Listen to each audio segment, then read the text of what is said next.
台湾人饲猫啊，还是狗仔的人呢是愈来愈多啊，所以这宠物的食品嘛是同款百款。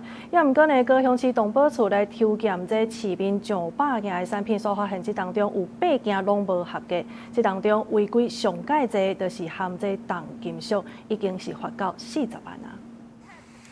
这几年，饲动物盘的民众愈来愈多，动物食品市场成长，不过嘛是有风险。高雄市动保处针对市面上的国产、进口的动物饲料啊、罐头食品摕查检验111件，就有8件无合规定，计共开罚40万块，其中有6件是验出重金属，亲像是有盐的成分。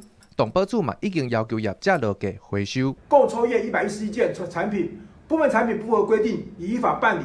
若查获宠物食品内含有有害物质，最高可处新台币25万元罚款。其实去年开始，农业部就针对动物食品做稽查，因为市面上品牌多，有一寡个人业者是伫社群媒体、网络电商平台咧卖。若是动物盘长期食到有掺重金属的食品，有可能会慢性中毒，甚至是急性中毒，动物盘会出现一寡症头。吐袂止，流袂止，这是同明显的。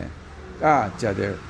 这种重金属，伊也较慢性是会病是较慢性的时阵，就是讲伊量食无遐济，较慢的时阵会造成，比如说伊的精神啦，甲伊的门草袂水啦，会烂门啦。像某些可能兽医师推荐的，我基本上都是买没有添加的。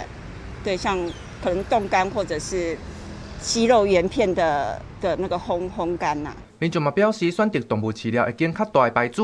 尤其是动物医生推荐的，也若动物医生是提醒民众，会使参考农业部公布的网站，选择较有保障。记者顾兆勇、叶碧安高雄报道。